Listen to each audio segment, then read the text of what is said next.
So hey guys, welcome back to other video of perfect world and I hope कि तुम लोग बहुत ही ज्यादा अच्छे और मजे में होगे। वीडियो में आगे बढ़ने से पहले कहना चाहूंगी कि अगर इससे पहले का एपिसोड अभी तक चेकआउट नहीं किया है तो पहले जाओ और जाके उसे देख लो, वरना यहाँ तुम्हें कुछ समझ नहीं आने वाला। और अगर तुमने देख लिया है तो बिना किसी देर के आज की इस वीडियो को शुरू करते हैं। सो होमीज, जैसा कि हमने लास्ट एपिसोड में देखा था जहाँ पर शी हाउ ने फॉरेन रियलम के 10 किंग्स को बहुत इजीली स्ले कर दिया था। इसी के साथ हे वो शोंग का डिसेंडेंट हे जिनमिंग भी आ जाता है। वो आते साथ ही यहाँ पे वो शी हाउ को अंडर एस्टिमेट भी करता है, लेकिन उसी के सामने शी हाउ ने हे वो शोंग की ब्लड को पोजेस करने वाली लड़की को पूरी तरीके से हरा के रख दिया था और फाइनली उसने 11 किंग्स को मार दिया था, जिसके चलते हे जिनमिंग भी समझ चुका था कि शी हाउ कोई ऑर्डिनरी कल्टिवेटर नहीं है। और अब आगे सो होमीज, हमारे इस एपिसोड के स्टार्टिंग में हम देखते हैं कि यहाँ पे शी हाउ हे जिनमिंग के सामने खड़ा था और यहाँ पे जब उस लड़की को उसने मारा था तो वो उसके ब्लड को बाहर निकाल लेता है, यानी कि उसी ब्लड को जो कि हे वो शोंग का ट्रू ब्लड है, जिसके दम पर यहाँ पे हे जिनमिंग और बाकी सब बहुत ज्यादा उछल रहे थे। इसी के साथ ही यहाँ पे शी हाउ उस ब्लड को अपने हाथ में लेते हुए कहता है कि एक बात बताओ, क्या हे वो शोंग का ब्लड बस इतना ही कर सकता है, इससे ज्यादा कुछ नहीं? तो गाइस, मैं यहाँ पे बता देना चाहती हूँ कि तुम में से बहुत से लोग शी हाउ का कल्टीवेशन रियलम पूछते हैं, तो शी हाउ का कल्टीवेशन लेवल है void tao realm. So move to the story. यहाँ पे शी हाउ कहता है कि यार बस करो, मुझे शर्म आ रही है क्योंकि जिस हे वो शोंग को मैं जानता हूँ वो इतना कमजोर तो नहीं हो सकता। हम देखते हैं कि ये दोनों एक अलग ही डायमेंशन में फाइट कर रहे थे, क्योंकि दोनों को पता है कि अगर ये दोनों आपस में भिड़ गए ना तो कितनी तबाही आ सकती है। इसी के चलते यहाँ पे हम देखते हैं कि ये एक अलग ही जगह पे बैटल कर रहे थे कि तभी यहाँ पर हे जिनमिंग और शी हाउ दोनों अपनी पावर्स को एक्टिवेट करते हुए एक दूसरे की तरफ अटैक को लॉन्च करते हैं, और जो कि एनिमेशन में कमाल का लगता है। जहाँ पे हे जिनमिंग ने अपने इमॉर्टल सूत्र के एक रिमेनेंट का यूज किया था, वही दूसरी तरफ शी हाउ अपने कुनपेंग टेक्निक का भी यूज करता है और दोनों एक दूसरे पर धावा बोल देते हैं। इस दौरान यहाँ पे हे जिनमिंग कहता है कि लगता है कि वो लोग आ गए, कि तभी यहाँ पर एक पोर्टल ओपन होता है और यहाँ पर एक बंदे को हम देखते हैं जो कि अधमरी हालत में यहाँ पे आया था और ऐसा लग रहा था कि ये यहाँ पे काफी मुश्किल से पहुंचा होगा। और वो आते साथ ही कहने लगता है कि एंसेस्टर मेरी बात जरा गौर से सुनिए, क्योंकि जो 3000 प्रोविंसेस है उसका जो पहला पास था वो पूरी तरीके से धराशायी हो गया। वो सील्ड सिटी भी मैनिफेस्ट नहीं हुई और अब हमारे बॉर्डर बहुत ज्यादा खतरे में है। यहाँ पे हम देखते हैं कि अगली पल वो घुटनों के बल आ जाता है और उसकी बॉडी यहाँ से फेड होने लगती है और फिर वो नथिंगनेस में बदल जाता है। इस दौरान हम शी हाउ को देखते हैं जैसे कि अपनी फैमिली की फिक्र हो रही थी, क्योंकि उसके फैमिली मेंबर्स अभी भी 3000 प्रोविंसेस में मौजूद है। अब यहाँ पे हम देखते हैं कि ग्रैंड एल्डर को भी फिक्र होती है और वो कहने लगते हैं कि ये तो हमारा सबसे इम्पोर्टेंट गेटवे है जिसके जरिए से 9 हेवन एंड 10 अर्थ में आया जा सकता है, और यही धराशायी हो गया। लगता है कि उनका चाल ही ये था कि वो लोग हमें यहाँ पे बिजी रखें ताकि हमारा कनेक्शन उसी बॉर्डर से पूरी तरीके से काट दे और हम उनकी मदद ना कर पाए। शी हाउ भी यहाँ पे थोड़ा पैनिक करता है, सच में हम तो कितने बड़े बेवकूफ है। ग्रैंड एल्डर बताने लगते हैं कि इस वक्त वो इमॉर्टल रैपिंग क्लॉथ और जो स्पिरिट डायग्राम है वो भी इस वक्त हमारे साथ यहाँ है। वाकई में ये इनकी सोची समझी साजिश थी। अब यहाँ पे हम देखते हैं कि जो ये जिनमिंग है वो काफी जोर जोर से हंसता है और कहता है कि फाइनली ये चीज कामयाब हो ही गई और मैं यहाँ पर तुम्हें यही न्यूज तो सुनाने के लिए आया था। जिसके बाद वो यहाँ से जाते हुए कहने लगता है कि अब वो वक्त आ गया है जब हम बॉर्डर्स को क्रॉस करते हुए फाइनली तुम्हारे इस रियलम में आ जाएंगे और फिर तुम सभी को यहाँ पे स्लॉटर करके रख देंगे। बस तुम इंतजार करो, अब बस तुम लोग देखते जाओ कैसे हम तुम सभी को यहाँ पे मौत के घाट उतारते हैं। ये कहते साथ ही वो जाने लगता है, लेकिन तभी शी हाउ कहता है कि दम है तो यहाँ पे रुक के दिखाओ ना, फिर देखो मैं तुम्हारी क्या हालत करता हूँ। अब यहाँ पे हम देखते हैं कि वो शी हाउ को देखकर हंसता है यहाँ से चला जाता है, लेकिन ग्रैंड एल्डर समझ चुके थे कि ये इनकी सोची समझी रणनीति थी जिसके चलते इन लोगों ने हमें डाइवर्ट कर दिया, और चाहे जो हो जाए हमें हमारे उस डेसोलेट बॉर्डर को हर हाल में प्रोटेक्ट करना ही होगा। अब यहाँ पे हम देखते हैं कि एक दूसरा एल्डर कहता है कि पर ऐसा कैसे हो सकता है, क्योंकि ये भी तो उनकी चाल हो सकती है कि हम बस किसी एक जगह पे फोकस करें। कि तभी ग्रैंड एल्डर यहाँ पे इन लोगों को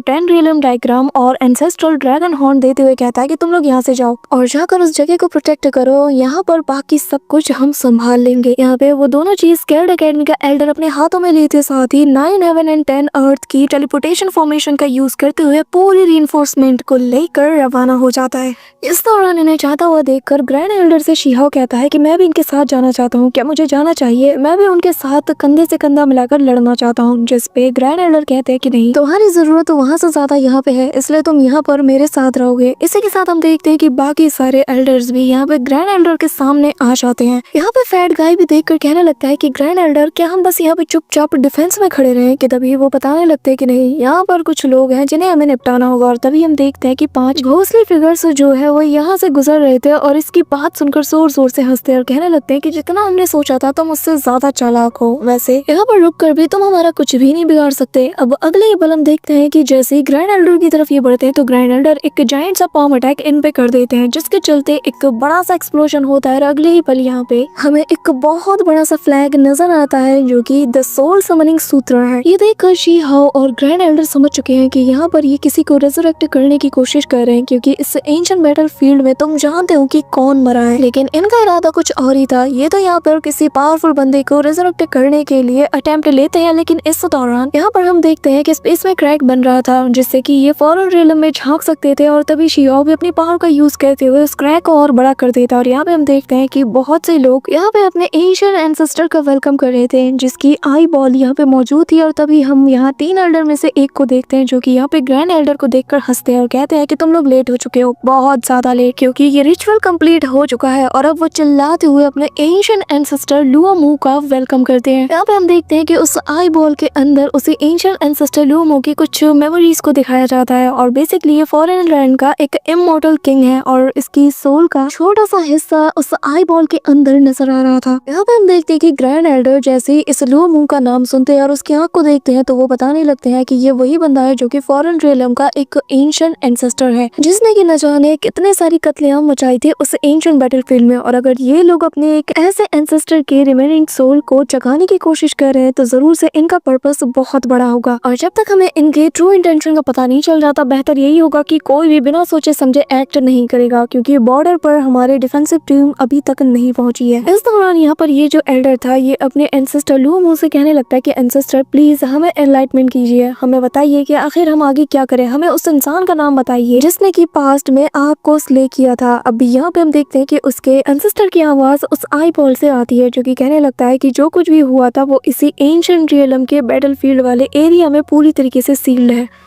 और आनलान और यूताओ ने जरूर से उस सील को बहुत ज्यादा कमजोर कर दिया होगा, जिसके चलते वो बहुत ज्यादा अनस्टेबल हो चुका है। तुम लोग जाकर उस सील को वापस से पूरी तरीके से ओपन कर लो और सब कुछ तुम्हें पता चल जाएगा। अभी यहाँ पर हम देखते हैं कि वो एल्डर कहने लगता है कि पर एंसेस्टर हमने बहुत कोशिश की लेकिन हमसे वो सील नहीं खुला, तो क्या आप हमारी हेल्प कर सकते हैं। जिसमें वो कहने लगता है कि आखिर तुमने मुझे क्या समझ रखा है, मैं एक रेमिनेंट सोल हूँ, आखिर मैं यहाँ पर ये सब कैसे कर सकता हूँ। अगर मैंने कोशिश की तो मैं बहुत ही जल्द डिसअपीयर हो जाऊंगा, या फिर तुम्हारा मुझे यहाँ पर बुलाने का कोई और मोटिव है। ये कहते हुए वो अपनी पावर की ऑरा को रिलीज करता है, जिसपे वो कहने लगता है कि नहीं, हमारा कोई और मोटिव नहीं है, हम तो बस उसके जरिए से हमारे क्लैन को और ज्यादा मजबूत बनाना चाहते हैं। एंसेस्टर बताता है कि असल में इस रियलम में एम्परर के पैक पे चलने की चाबी मौजूद है। कि तभी हमें यहाँ पर लुओमू की मेमोरीज में से कुछ चीजें दिखाई जाती है, जहाँ पर हम देखते हैं कि इन लोगों ने उस रियलम में जाकर ऑलमोस्ट उस चीज को हासिल कर लिया था, एक ऐसा ट्रेजर जिसके जरिए से ये हेवेंस तक को पूरी तरीके से डोमिनेट कर सकते हैं। इसी के साथ हम देखते हैं कि यहाँ पर उसकी बातें जो है वो एल्डर सुन लेता है। वो कहने लगता है कि क्या एक ऐसा ट्रेजर जिसके जरिए से हेवेंस को भी डोमिनेट किया जा सकता है। अब यहाँ पे हम देखते हैं कि ये जो एंसेस्टर था ये अपनी पावर का यूज करते साथ ही उस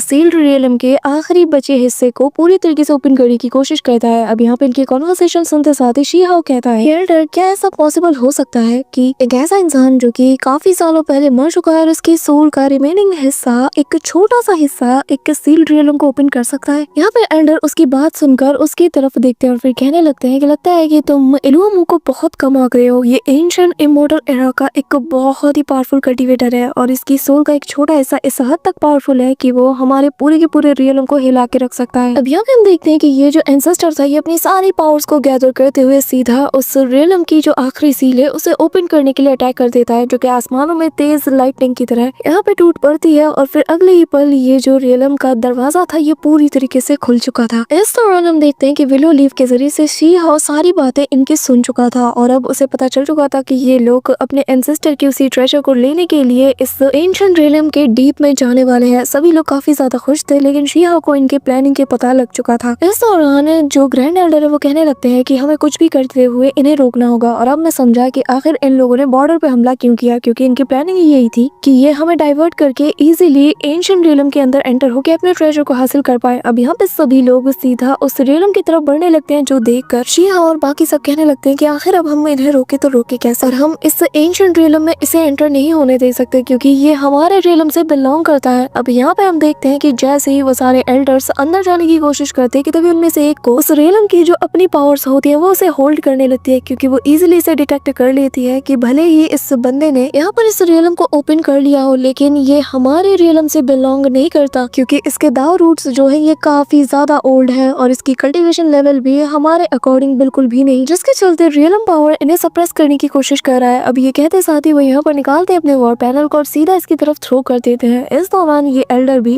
काउंटर अटैक इनकी तरफ करता है और अगले ही यहाँ पर एक तेज एक्सप्लोजन होता है, जिसके साथ यहाँ पर इस एक्सप्लोजन के इम्पैक्ट के चलते यहाँ पर वो जो सील्ड रियलम जो कि ओपन हुआ था उसके अंदर से इमॉर्टल ब्लड बाहर आता है कि तभी इसे देखते साथ ही दूसरा एल्डर यहाँ पे एक फर्नेस को निकालते साथ ही उस ब्लड को रिफाइन करना चाहता था ताकि वो अपने एंसेस्टर की हेल्प कर पाए, लेकिन यहाँ पर ये ब्लड इतना ज्यादा खतरनाक था कि उसका जो फर्नेस था वो तो डिस्ट्रॉय हो जाता है, साथ ही यहाँ पर काफी सारे लोग इस एक्सप्लोजन के चलते मारे जाते हैं। अब हेज़नमिंग भी अपने पावर का यूज करके बाकी सारे लोगों की जान यहाँ पे बचाने की कोशिश करता है, क्योंकि ये जो एंशिएंट इमॉर्टल ब्लड था ये किसी लावा की तरह इनकी बॉडी को जला रहा था। वहीं दूसरी तरफ अब हम देखते हैं कि फैट गाय एल्डर से कहने लगता है कि क्यों ना हम भी इसके अंदर जाएं, हमें भी यहाँ पर कुछ ना कुछ तो मिल ही जाएगा। अब जो सुनकर ग्रैंड एल्डर डिसाइड करते हैं कि वो खुद ही जाएंगे तो वो आगे बढ़ने लगते हैं, लेकिन तभी यहाँ पे शीहाओ आते साथ ही उन्हें अपनी स्वॉर्ड को देते हुए कहता है कि मैं जानता हूँ कि वहाँ जाना जरूरी है, लेकिन मैं ये भी जानता हूँ कि वहाँ पर काफी ज्यादा खतरा हो सकता है। ऐसा भी हो सकता है कि वहाँ पे कुछ ऐसे लॉस हो जो कि हमारे मामूली स्पेल से ना तोड़ पाए, इसलिए मैं चाहता हूँ कि आप मेरी स्वॉर्ड को रख लें। अब यहाँ पे एल्डर उसे अपने पास रख लेते हैं। अब यहाँ पे फैट गाय साथ चलने की जिद करता है, लेकिन एल्डर सभी को यहाँ पर एक सेफ्टी बैरियर में रखते हुए आगे बढ़ जाता है। इस दौरान वो खुद को प्रोटेक्ट करने के लिए वो जो वॉर बैनर था उसे आगे कर देता है, जो कि यहाँ पर इमॉर्टल के ब्लड्स को अपने अंदर अब्सॉर्ब करके अपनी पावर को और ज्यादा स्ट्रेंथन कर रहा था। शिया को देखते हैं जो कि इस ब्लड को देखते साथ ही कहने लगता है कि अगर इतना सारा ब्लड जो है बाहर की तरफ आ रहा है सिर्फ एक छोटे से क्रैक के ओपन होने से, तो अंदर क्या ही ब्लड बात हुआ होगा। इस दौरान हम देखते हैं कि जो फॉरेन रियलम का एल्डर होता है वो यहाँ पर इस फर्नेस की मदद से अब सभी को अंदर ले जाता है। तभी यहाँ पर ग्रैंड एल्डर के लगाए गए उस बैरियर के चलते अब शिया और बाकी सब लोग भी उसके अंदर एंटर हो जाते हैं, जहाँ पे इनका सामना आते साथ ही एक फीनिक्स करती है जो कि यहाँ पर इनके ऊपर उसी इमॉर्टल ब्लड को कंट्रोल करते हुए अटैक कर देती है। लेकिन तभी हेज़नमिंग निकालता है अपना रिफाइनिंग पॉट और यहाँ मौजूद सारे के सारे ब्लड को अब्सॉर्ब करके रिफाइन करने का ट्राई करता है और कहता है कि अगर यहाँ पर ये हमें इस ब्लड के जरिए से मारना चाहती है तो फिर मैं भी इसी ब्लड के जरिए से और ज्यादा स्ट्रॉन्ग बनूंगा। यहाँ पे हेज़नमिंग को लग रहा था कि ये काम बहुत ही इजीली होगा, लेकिन उसके होश तब उड़ जाते हैं जब वो नोटिस करता है कि यहाँ पर उसके जो आर्टिफैक्ट्स हैं वो भी इस प्रेशर के चलते सप्रेस हो रहे हैं, जिसके चलते वो इन ब्लड को अब्सॉर्ब ही नहीं कर पाता। इस दौरान हम देखते हैं कि वो फीनिक्स उड़ते हुए आते साथ ही सीधा यहाँ पर सारे ब्लड को कंट्रोल करना शुरू कर देती है और तभी यहाँ उस ब्लड में से दो बीस्ट बाहर आते हैं, जिनमें से एक बहुत बड़ा सा राइनो होता है और दूसरा एक ब्लडी मिस्ट वाला फीनिक्स था। और यहाँ पे हम देखते हैं कि इतना पावरफुल प्रेशर रिलीज होता है कि जो दो फॉरेन रियलम के कल्टीवेटर्स थे वो लोग तो इस अफरा तफरी के चलते इस बैरियर से ही बाहर आ जाते हैं, जिसके चलते ऑन द स्पॉट यहाँ पर वो फीनिक्स इनकी जान ले लेती है और अगले ही पल यहाँ पर वो अपने पावर्स का यूज करते हुए यहाँ पर ह्यूमन शेप लेते हुए बाकी सब पर भी हमला कर देती है। लेकिन यहाँ पर ग्रैंड एल्डर इमीडिएटली उसी बैटल बैनर को बाहर निकालता है, जिसके चलते उसके अटैक को तो ब्लॉक करता है। लेकिन अगले ही पल यहाँ पे जो हमारे ग्रैंड एल्डर है वो यहाँ शी-हाओ की स्वॉर्ड को निकालते साथ ही एक स्लैश अटैक में इसको खत्म कर देते हैं। यहाँ पे ग्रैंड एल्डर को ये बात समझ नहीं आ रही थी कि आखिर उन्हीं के इस इमॉर्टल रियलम के जितने ये बीस्ट है ये इन पे अटैक क्यों कर रहे हैं। इस दौरान हम देखते हैं कि माहौल यहाँ का और ज्यादा गर्माने लगता है। इस दौरान वो जो दूसरा बीस्ट था वो आते साथ ही इनके फर्नेस पे टूट पड़ता है कि तभी यहाँ पे ग्रैंड एल्डर जो है वो अपने अटैक से उस फीनिक्स को और ज्यादा इंजर्ड कर देता है कि तभी यहाँ पर दनादन इन सब पे अटैक्स होने लगते हैं। अब यहाँ पे हम देखते हैं कि ये जो फीनिक्स था ये बहुत ज्यादा इंजर्ड हो जाता है, जिसके चलते अब सभी लोग प्लान करते हैं कि चलो इसे ट्रैप करके इसे हम अपना बना लेते हैं। तो यहाँ पे हम देखते हैं कि हेज़नमिंग समेत तो सभी लोग उसके पीछे पड़ जाते हैं। अब यहाँ पे ग्रैंड एल्डर भी अपने लोगों से कहते हैं कि चाहे जो हो जाए, जो चीज हमारे रियलम से बिलोंग करती है वो हम फॉरेन रियलम के हाथ में नहीं लगने दे सकते। मैं जानता हूँ कि ये जो स्पिरिचुअल बीस्ट है ये हमें पहचानता है, लेकिन इसके अंदर एविल एनर्जी कुछ ज्यादा ही आ चुकी है, जिसके चलते ये सही और गलत का फर्क नहीं कर पा रहा। चाहे जो हो जाए, जो हमारा रियलम का है हम उसे इनके हाथों लगने तो नहीं दे सकते। यहाँ पे हम दो कोई उनको देखते हैं, वो फील कर पाता है कि उसकी ब्लड लाइन में भी सेम डिफरेंट टाइप की दो एनर्जीज फ्लोट कर रही है। इस दौरान सभी लोग उस फीनिक्स का पीछा करते हैं, लेकिन तभी यहाँ पर फॉरेन रियलम का एक बंदा उस पर स्लैश अटैक करता है, लेकिन तब तक वो काफी आगे निकल चुकी थी। और यहाँ पर जब वो स्टोन पिलर्स को आगे क्रॉस करता है तो सारे पिलर्स यहाँ पे एक्टिवेट हो जाते हैं और तभी उसके किए गए अटैक के चलते यहाँ पे इतना बड़ा एक्सप्लोजन होता है कि यहाँ पर सभी को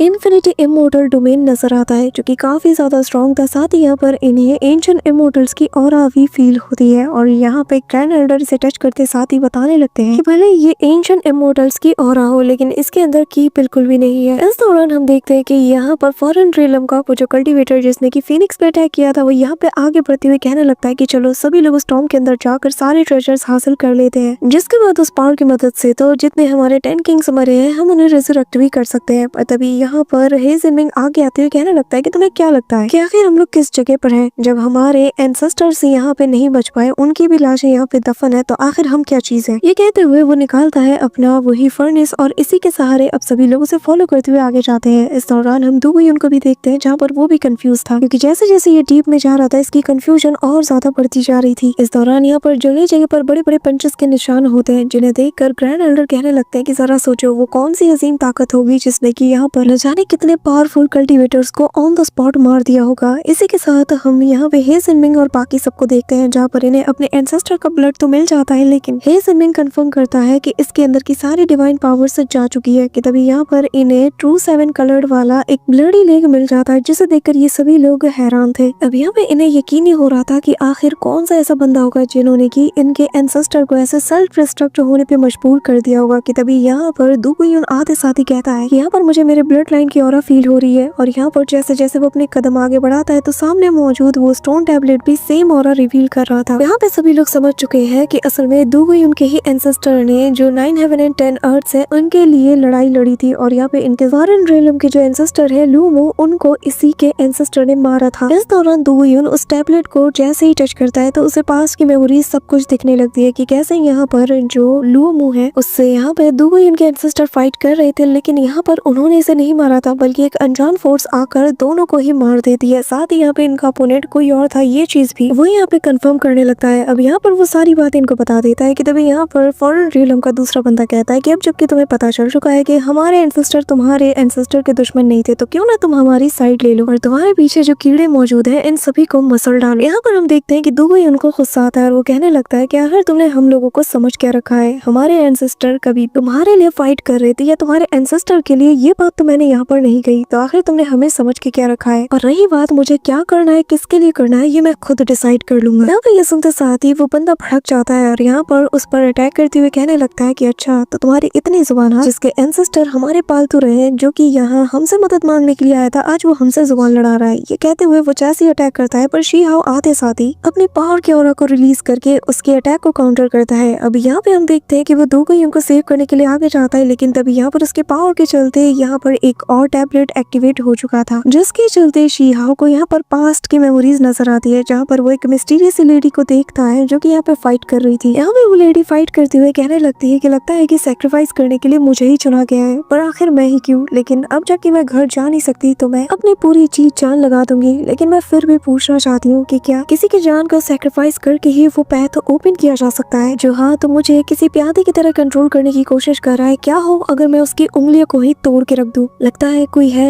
जो कि सारी मुश्किलों को पार करके यहाँ पर आने वाला है और शायद जिसके आने से रीइंकार्नेशन साइकिल भी रुक जाए। इस दौरान यहाँ पर तेज लहरें उठती है पानी की जो कि शी हाओ को अपने अंदर संभाल लेती है। अब शी हाओ इन सारी चीजों को रिकॉल करते हुए कहता है कि आखिर मैंने अभी भी क्या देखा, ये लेडी कौन थी और एंसेस्टर लूमो से इसका क्या लेना देना था? कि तभी यहाँ पर शी हाओ को उसी म्यूजिक की आवाज सुनाई देती है जिसके चलते वो वापस से रियलिटी में आ जाता है। So that's it for today guys. I hope कि तुम सबको आज की वीडियो काफी ज्यादा पसंद आई होगी। अगर हाँ तो वीडियो को लाइक करना, चैनल पे नए हो तो सब्सक्राइब करना। मिलते हैं नेक्स्ट वीडियो में, तब तक के लिए बाय।